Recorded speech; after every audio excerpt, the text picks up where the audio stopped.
You're listening to the X-Zone Radio Show, live and around the world on the Talkstar Radio Network, X-Zone Broadcast Network, UK High Definition Radio, Euro High Definition Radio, and Star Cable. Our toll-free telephone number worldwide is 1-800-610-7035. Our email address, xzone@xzoneradiotv.com. On MSN Messenger, xzoneradiotv@hotmail.com, and our website, www.xzoneradiotv.com.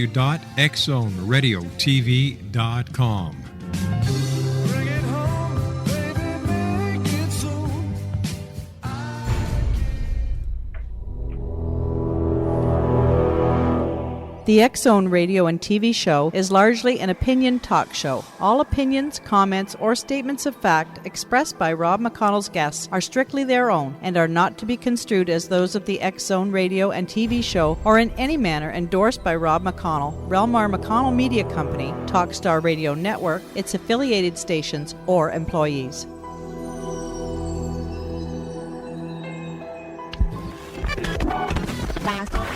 All Hit Radio.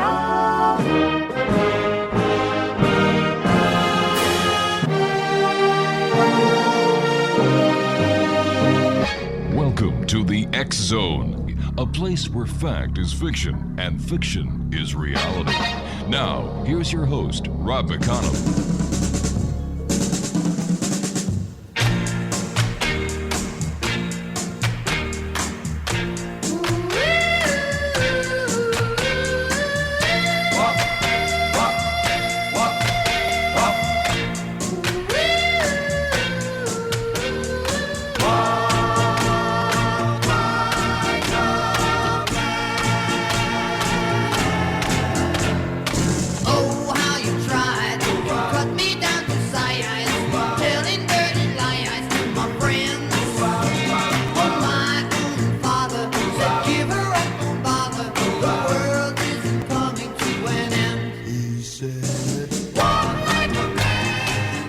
And welcome to the X-Zone, everyone. My name is Rob McConnell, and we're coming to you from our studios in Hamilton, Ontario, Canada. 1-800-610-7035, worldwide toll-free. Email xzone@xzoneradiotv.com. On MSN Messenger, xzoneradiotv@hotmail.com.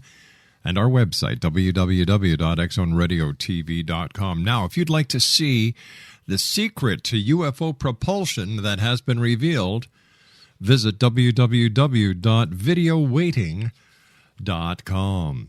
Exonation, my guest this hour is the author of Journey to You, a step-by-step guide to becoming who you were born to be. The author, Steve Olsher, is America's reinvention expert, a successful entrepreneur who has applied his street smarts, business acumen, and communication skills to a wide variety of endeavors. He is the founder of the Reinvention Workshop, host of Reinvention Radio, and author of USA Books News 2010 Self-Help Book of the Year. As I said, Journey to You, a step-by-step guide to becoming who you were born to be. And Steve Olsher, welcome to the X-Zone. Thank you, Rob. Appreciate you having me on. Hey, reinvention expert. How did you become a reinvention expert? Well, it all started by reinventing my own life and then pursuing that with reckless abandon. So it's been a work in progress now for a number of years, but I am certainly the poster child for reinvention, no doubt about that.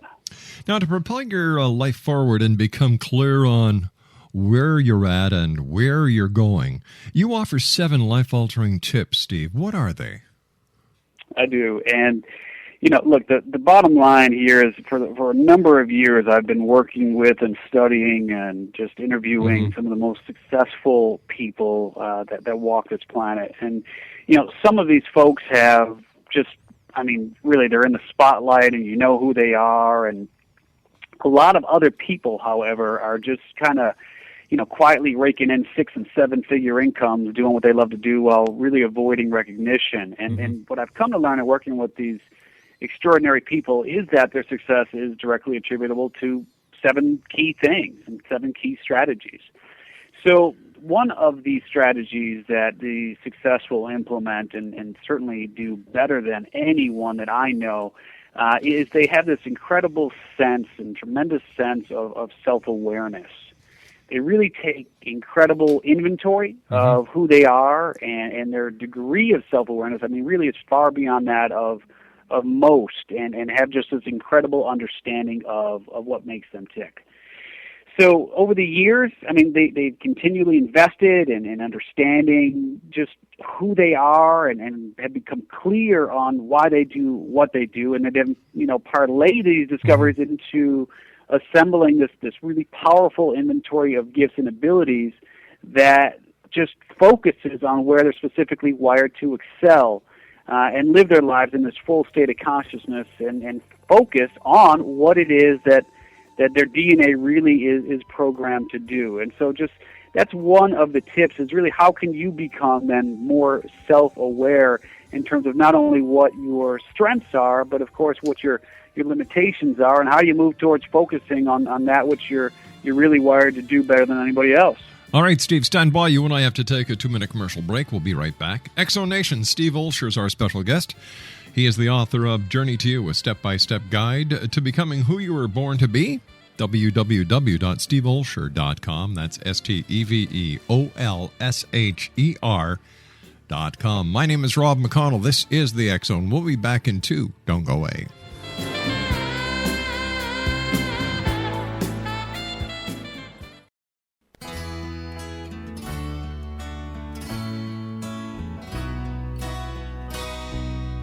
Picking up the pieces of my sweet shattered dream, I wonder how the old folks are tonight.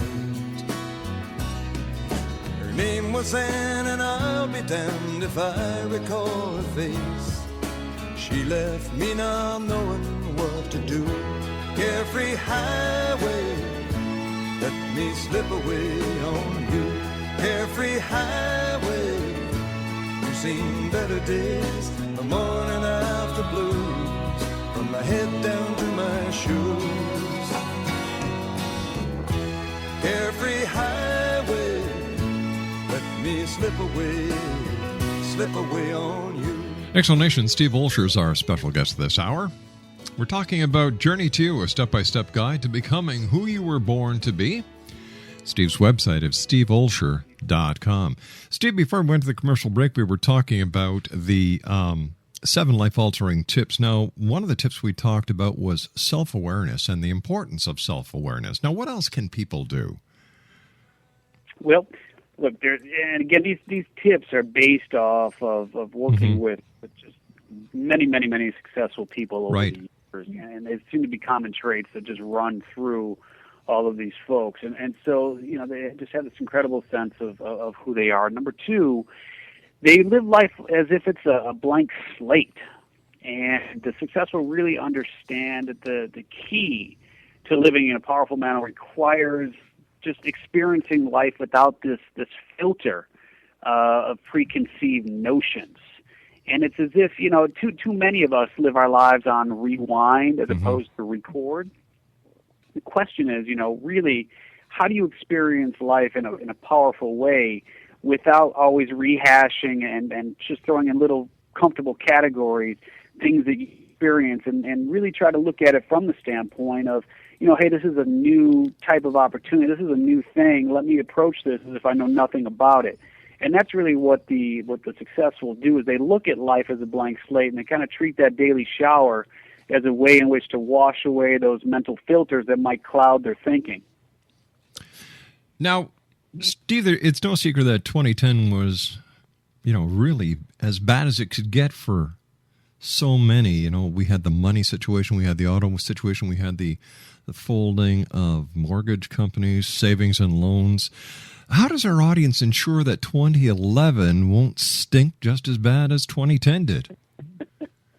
Yeah, well, number 1, you thank your lucky stars that the calendar turned over. That's sure. And assuming that the Mayan prophecy doesn't come through and wipe us all off the map next year, you can definitely start putting some seeds in place right now to really make 2011 just as good as it can possibly be. And number 1, what I really encourage people to do is take some time to discover what I call your what. And your what is the one thing that your soul is compelled to do. I mean, Rob, as you sit here today, what your what is. I mean, if somebody asks you, what is the one thing that you're really compelled to do, how would you answer that question? This show each and every day. Yeah. And what is it about the show that inspires you? I mean, what gets you fired up out of bed? What's the message? What's the crux of what you're doing that you really focus on? Because obviously it's not a political show in nature. So I mean, there's a specific niche that you fill and you find fulfilling. So what is that? Making the difference in one person's life each and every day, a positive difference. Yeah, and it's so cool that you've got a platform to be able to do that. How long have you been doing radio now? A long time, right? 20 years. Yeah. Obviously at some point in your life it clicked and you just said, this is really something that I'm compelled to do, and I feel like I've been given a gift to do this. Yes. And what I say to folks is, if you really want to just reinvent who you are and get clear on what you're supposed to be doing with your life and make 2011, just as good as it can possibly be, that's got to be step one. Is you've got to just have that vision of where you're headed, because look, the days of lifetime employment and really, the whole concept of job security really has become an oxymoron. I mean, it doesn't exist. Mm-hmm. And so really the idea is, again, the only one you can count on in your life is you. That's right. So you've got to start taking some proactive measures to really bring that life to fruition that you either envision or want to emulate. And so that's number two is, look at those that you feel are successful and start studying those that are doing what it is that you feel you're compelled to do. And, there's lots of different ways to look at this. But Machiavelli said, a prudent person shall always follow in the footsteps of greatness and imitate those who have been outstanding.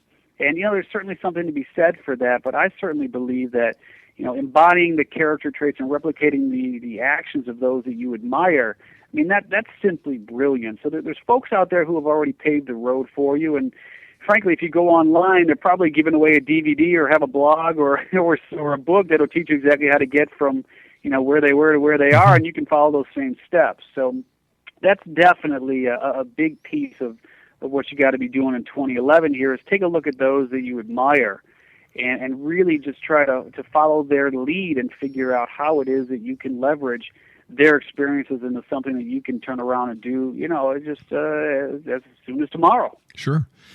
Now, Steve, you believe there's only one thing standing between someone getting the job that they want and living the life they dream of. What is that? Yeah, and that's really clarity. And so from my perspective, just far too many folks are unclear on what it is that they would really be compelled to do and how it is that they can make an inordinate difference both in their life and of course, the lives of so many others. But once you have that clarity, I mean, it's amazing how everything really does seem to fall into place. And don't get me wrong, I mean, the transition from where you are now to where it is that you would like to be, in some cases, can take a very long time. I mean, if you turn around and you decide you want to be a brain surgeon, that's a 16-year process. But at the same time, it doesn't mean that you can't begin taking some proactive measures, to getting there. But ultimately, you have to gain clarity on who you are, why you do what you do, and more importantly, who you were born to be, and start making an ordered difference, leveraging what it is that God gave you. Steve, do you think that people living in this world of instant gratification are expecting too much when it comes to the immediate change that they'd like to see in their life, and they're not willing to work for it? Yeah, I mean, I think that the problem is that there's too many reality shows, out there showing the glamorous lifestyle of those quote unquote living the dream, and the reality is that these shows do us no good. That's right, because the reality is that these reality shows aren't real, and they're not real. Exactly. I mean, that's a really good point. I mean, that in itself, going back to oxymorons, I mean, that reality show is an oxymoron because, anytime you got the camera on you, the odds are really good that and no matter how hard you try, you have a jaded approach to what you present. And so too many people buy off on these reality shows as fact, when in fact, I mean, they are largely fiction, scripted or not. I mean, they're still based on entertainment. You don't entertain, you don't have an audience. You don't have an audience, you don't have a show. So, I mean, that is really how people need to think about this, which is, there are no overnight sensations. I mean, you look at examples like Richard Branson and Sam Zell and Sean Combs and some of these guys that, are really making just an incredible difference. They weren't born with silver spoons in their mouths. I mean, they started taking their careers in a direction to where they are now just by taking one very small step at a time. I mean, most people don't recognize that Richard Branson, started with a mail order catalog company selling one record at a time. Sean Combs interned for years at Uptown Records before he got his first big break to move into an executive position, create his own records. I mean, Mother Teresa, she brought comfort to one person in need. That's how she started. That's how everyone gets started. And yet this whole instant gratification mentality of, give me what I want, give it to me now, it's totally convoluted and sets everyone up for disappointment.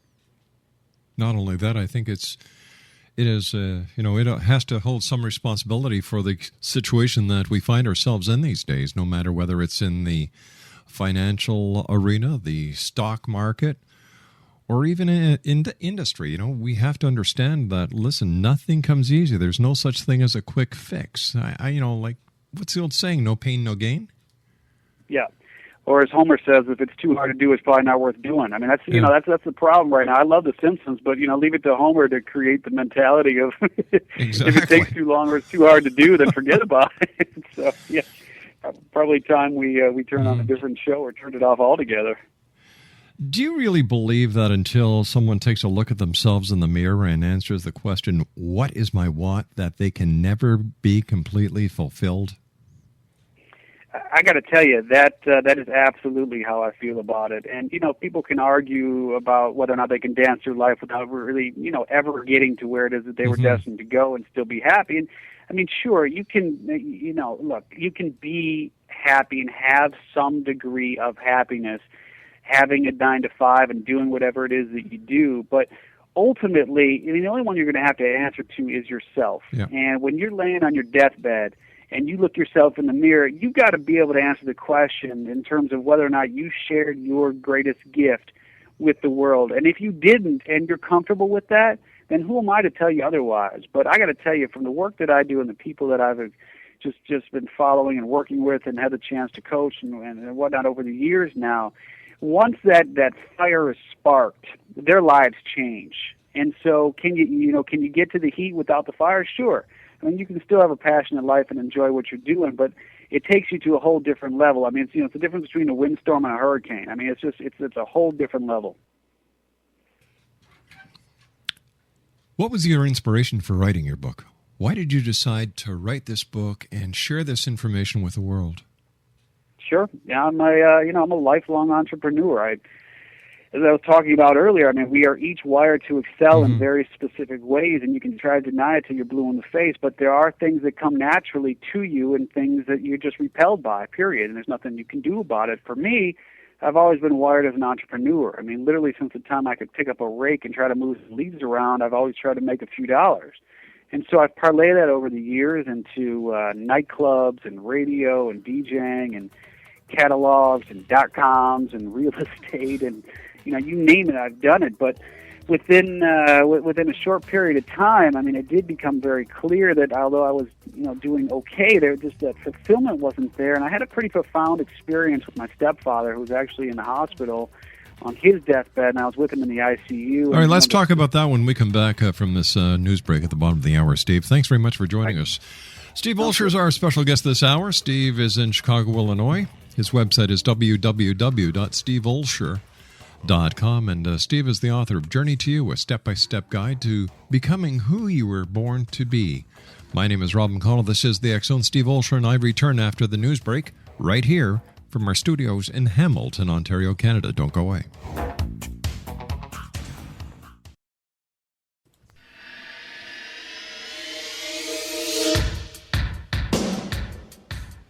My name is Michael Telstar, Canada's leading mentalist from Toronto, Ontario. Hi, my name is Splenda, and you're listening to my dad, Rob McConnell, on the X-Zone. This is Psychic Dorothy from St. Catharines, and you're listening to Rob McConnell. Hello, my name is Holly Reeves, an astrologer from Astro For You, and you're listening to Canada's #1 paranormal radio show, The X Zone, with Rob McConnell. Welcome to The X Zone, a place where fact is fiction and fiction is reality. Now, here's your host, Rob McConnell.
Explanation, Steve Olsher is my special guest. Steve is the author of Journey to You, a step-by-step guide to becoming who you were born to be.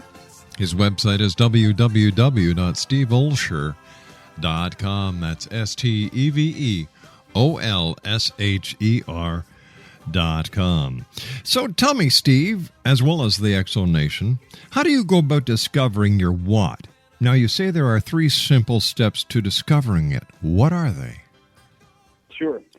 Well, the 3 steps involve first identifying, and let me just back up for two and a half seconds here. So this is actually from an exercise that I created. And before the break, we were talking about sort of this instant gratification society that we've perpetuated here.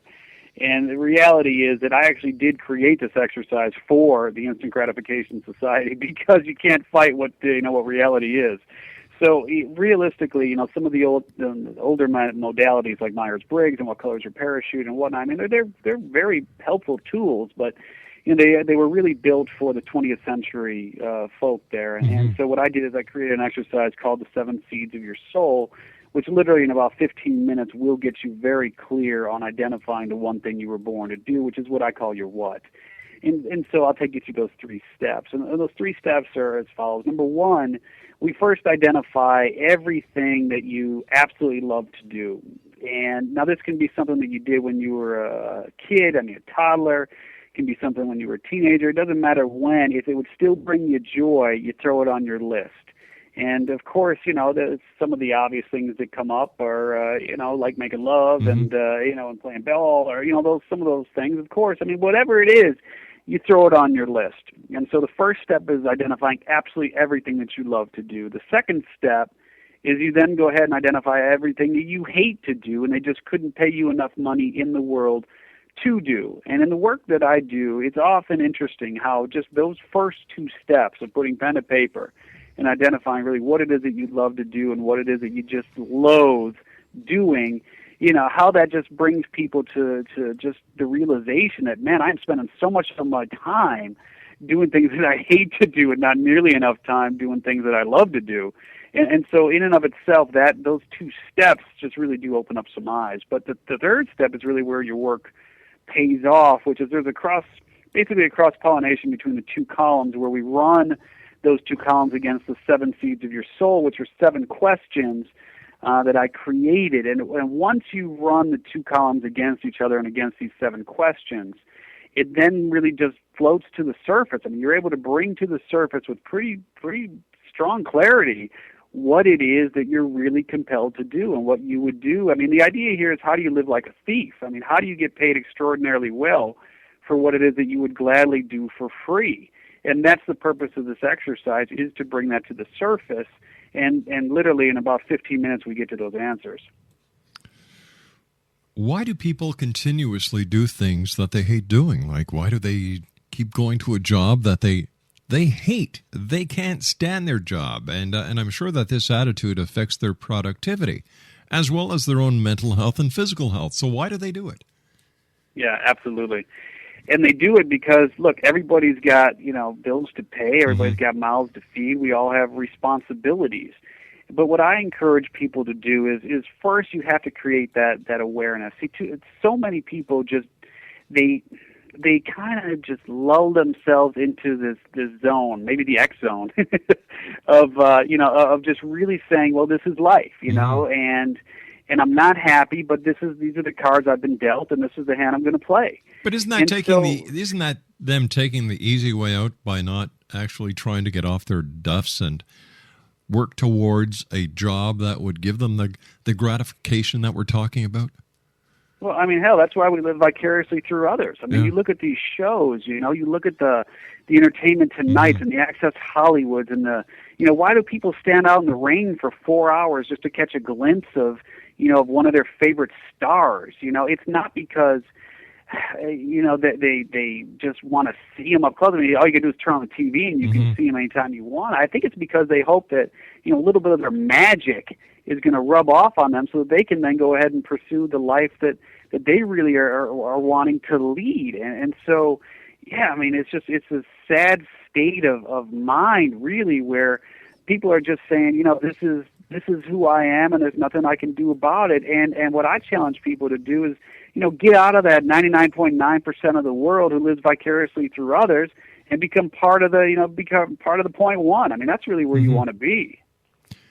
Where is it in society that we find the spur track that takes us away from reality to this world of fantasy that many people live through other people? Say it one more time. I want to make sure I answer your question correctly. All right.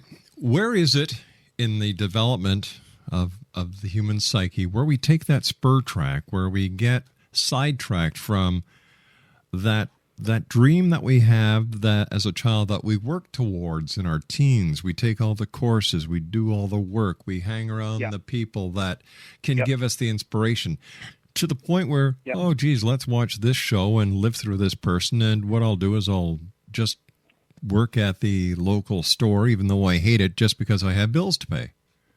Yeah, and I think that's exactly right. Is at some point you get off track, and I call it the pinnacle. And the idea here is that the pinnacle is really where your life meets with your exact expectations. It's the top of the mountain. I mean, it's that spot that only one person can really stand on. Hopefully that person is you. But what ends up happening is at some point we start that downward slide, and it could be because you tried something and someone told you no. It could be because maybe you wanted to play the piano and you had your first recital and everybody laughed at you. I mean, who knows what the reasons are? But at some point, you started putting the grease on your boots that started you down this down this slide. And once you begin that downward slide, it's really hard to regain your traction. So the key is, start looking back at really where you got into that downward position there, where you just started heading down the slope and you couldn't get back up. And for most people, there's a definitive point in their lives where that happened. Maybe you came out of college and you wanted to live with your girlfriend, so you went and you got a job and you did whatever you got to do so that you could pay rent.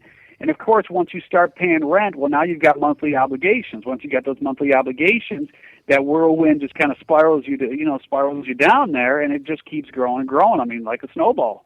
And so the idea is take a look at where you really just got off course. But, do you have an opportunity now to correct that? Of course you do. At any point you can correct that, but you've got to enter into the transition, which is, you face the reality of where you're at and the responsibilities that you have, and you don't quit your day job, but you use that to fund what it is that you really are compelled to do.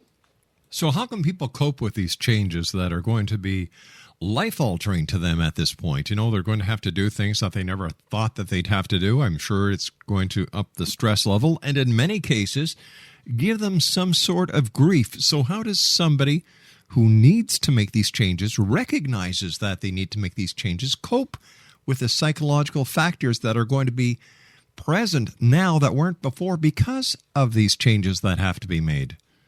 Yeah, well, I mean, number one, they have to be very cognizant of their circle of four. And their circle of 4, if you can picture a compass with the north, south, east, and west, and you in the middle, Okay. that circle of 4 directly reflects your life. In other words, the 4 people that you consider yourself closest to, whether it be a friend or a spouse or a parent or a relative or a preacher or a spiritual leader or a teacher, whoever it might be, whoever you consider yourself closest to, these are people that you know. It's not like you got Oprah in your circle and you don't know her. These are people that you actually surround yourself with, and your life is a summation of those 4 people. So, I mean, if you got 2 people in your circle that are making minimum wage, and you got 2 people in your circle who are unemployed and trying to just really understand what's next, I mean, the odds are really good you're concerned about where your next meal is coming from.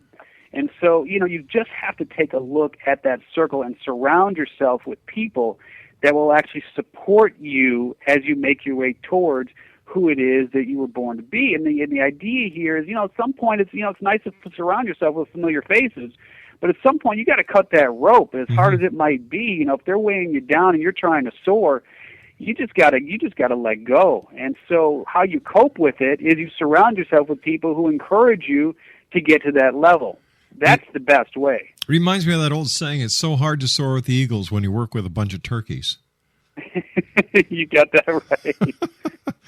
Exonation Steve Olsher is our special guest, www.steveolsher.com. He's the author of Journey to You, a step-by-step guide to becoming who you were born to be. Steve, can you provide us some examples of people who have discovered their what and who they're changing and how they're changing their world as a result?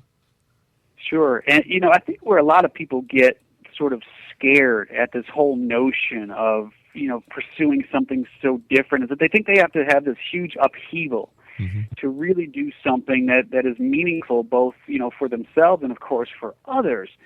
And what I found in my work is that there's often just a subtle shift, a very subtle shift that needs to take place in order for people to, really find that fulfillment and happiness that gets them fired up every day. And so what I ask people to do is think about how can you leverage the experience you have and the interest that you have into something that's really going to just get you fired out of bed every day. And so, like, for instance, Susan is a woman that I worked with who's really just, quite successful by all definitions. She's incredibly smart, a corporate banker, really just doing some amazing things. And she had been in corporate banking for about 25 years. So this is a woman in her middle 50s, and she just wasn't really that happy. I mean, she was good at what she did, but just really not that happy. But after we worked together, it became clear that her what is really to use that expertise and that knowledge to bring financial literacy and education to our youth. And so she was able to leverage her business success and her knowledge of finance and corporate America and whatnot to create a nonprofit that just literally teaches financial literacy to inner city youth. And so again, this is not a huge shift. I mean, it's pretty close to what she was doing, but that subtle shift has made all the difference for her. And so that's what I ask people to think about too, is how can you just reapply what it is that you're naturally compelled to do in a way that's much more meaningful. And ultimately, it's all about identifying that one niche, that one specific group. Add the noun to the equation. I mean, who are the people that if you could serve every single day, who would they be? And where are they and what do they look like? Put a picture up of what that person looks like. And that'll help you get focused on, on really just doing something that's extraordinary. So the entire key to this process is finding out who we are, what our goals are, where we want to be, what makes us happy, and we all have to be willing to make the changes.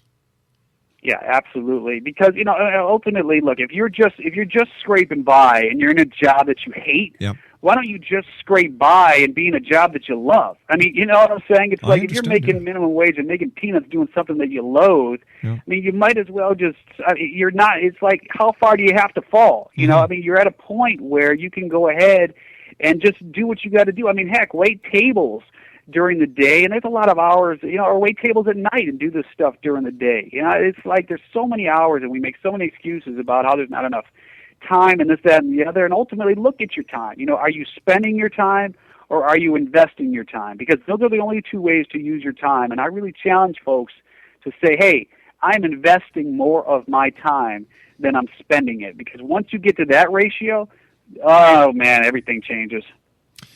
You know, I've always been a believer in a saying that my dad taught me. The only difference between a dream and reality is making it happen. And anything can happen if you work at it. But I think a lot of people today, and I look at the kids that I get the opportunity of meeting and the younger people in society, and you know, you're talking to them and they'll say, just a sec, I've got to take this text message, or just a sec, I've got to take this call. And it seems that society is at such a speed. Everything, besides the self-gratification, is fast, fast, fast, fast. Why don't we just slow down a little bit and make things happen? Yeah, and don't get me wrong. I mean, I don't have any problem with the speed necessarily. I just have a problem with the focus. Yeah. And so, you know, the problem is that people get thrown off base. They get thrown just out of stride by these interruptions. And so that's where it becomes of concern to me. I'm all for technology. I'm all for communication. I'm all for leveraging the tools that are available to us. But when those tools end up basically becoming distractions, that's when there's an issue with how technology is being utilized. And so too many kids right now, they can't focus to save their life because everything, you know, on TV happens so fast. Steve, stand by. We've got to take our final break. Steve Olsher is our special guest, steveolsher.com. My name is Rob McConnell. This is The X Zone. We'll be back. Don't go away.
Welcome back, everyone. Steve Olsher is our special guest. He is the author of Journey to You, a step-by-step guide to becoming who you were born to be. His website is www.steveolsher.com. That's Steve, Olsher.com.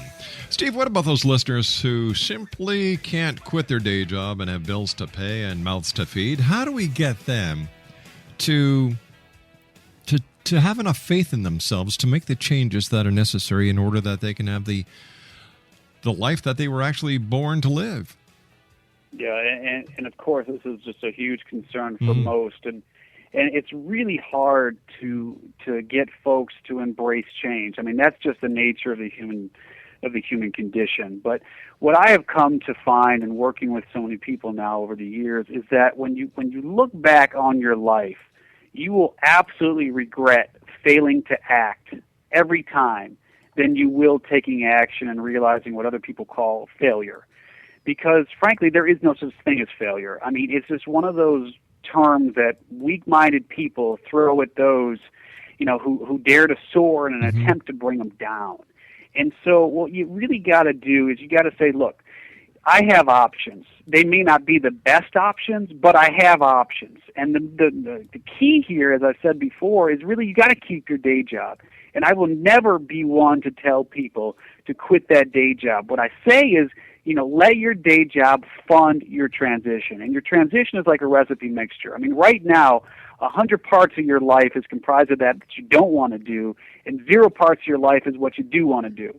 But as soon as you identify what it is that you're really compelled to do and what you want to pursue, and you start taking that very first step by maybe just Googling the search term, you have now shifted that recipe mixture to 99.9 parts what you don't want to do and 0.1 parts what you do. And obviously, as you continue down your path, that recipe mixture continues to shift. And as more and more of your income is derived from what it is that you absolutely want to do, and you get to the point where you can quit that day job, whether it's at 60 or 70 or 80% of the income that you've got now, well, then you've completed that transition. And again, for some people, that'll take a long time, but you have to be continually moving, and you have to be continually growing, because if you're not growing, you're dying, period. There's no other choice. And I'm serious about helping folks, and if I may, I'd love to offer your listeners a copy of the free of my book for free, because I want people to get to where it is that they were really destined to go. Can I make that offer? Sure, you've got 50 seconds. Okay, so if you send me an email to steve@steveolsher.com, that's STEVE at STEVEOLSHER.com, steve@steveolsher.com. The first 5 will send me an email. I'll send you a free copy of the book. I really want you to have it. Hey, Steve, it's been great talking to you. Thanks very much for joining us today. To you and yours, the very best of the new year, and I look forward to the next time you and I meet here in the X Zone. Sounds great. Thanks so much for having me on. Nice talking to you, Steve. X Zone Nation, Steve Olsher has been my guest this hour. He's the author of Journey to You, a step-by-step guide to becoming who you were born to be. I'll be back on the other side of this news break, on the other side of the top of the hour at 6.5 minutes past, as the X Zone continues with yours truly, Rob McConnell, right here from our studios in Hamilton, Ontario, Canada. Don't go away now.